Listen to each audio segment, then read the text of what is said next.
Brian, can you tell me about how you got involved first in the Home Watch scheme and what your role was in that? This all started in July of 2009 when there was a meeting called between the Home Watch coordinators and Salford, the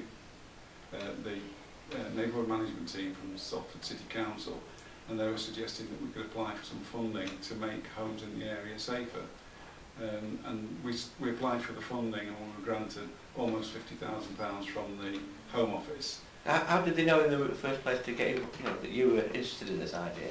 Had you been involved in the past?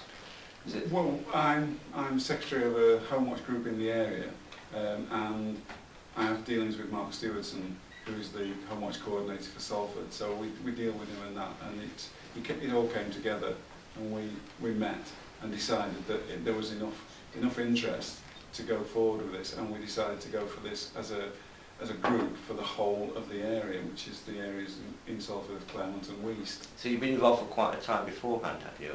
The Home Watch group's been running since 2002, and we've always been doing things. We always liaise with the police, but this was a much bigger thing. It was overall everything for the whole of the area, and it brought together all the Home Watch schemes within the area. And there were a number of criteria that we had to meet. We had to improve the safety of about 370 houses. We had to increase the membership of the Home Watch groups. We had to increase the number of Home Watch schemes in the area, and those were the objectives that we had to meet. What we actually did was that we made over 650 homes more secure. The membership increased in quite a number of the schemes, and the number of schemes increased from something like 40 to 70 over the period of the project. Wow, so that's a really big project, isn't it, then? In terms of that, yeah, it was a really successful project. It was led by people in the community, and we needed assistance from a number of other agencies. There were a number of other agencies involved. There was the neighbourhood management team at Salford City Council, there was the police, there was Salford Royal Hospital, who lent us their rooms for meetings. There was Selex Homes, who helped us with identifying people who needed assistance. There were the installers who did all the work for us, and there were quite a number of other people involved as well. So if you've been looking over at this, I mean, you're talking about the project that's been running, particularly for the Home Watch project, over the last couple of years, but your involvement over the last 7 or 8 years, isn't it, really?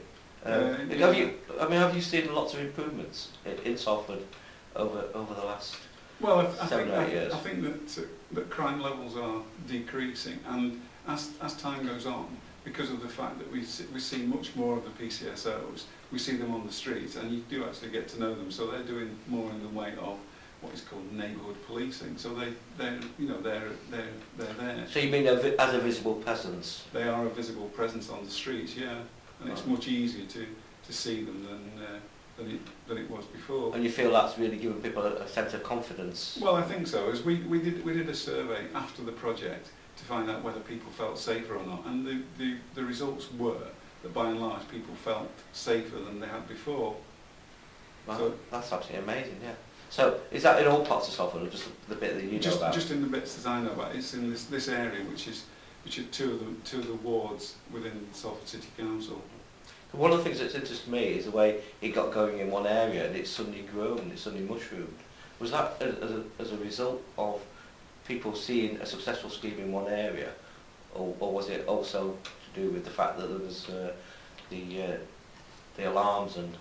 I think it was probably a combination of both things. It was people seeing a successful scheme. It was very difficult at the beginning to persuade people that we were going to give them this equipment for free. But once people saw that equipment was being installed, why was that? Is that people were? They obviously think that it's some sort of con, and that it's that it's not as it won't be as good as it seems. But once people saw that other people had equipment installed, then the project developed, and it developed more and more, so that at the end of the day we had more requests than we could actually service. Yeah, so success breeds success. Yes, it does. Yeah, that's one of the things you could say. So, yeah, a successful project leads to better results.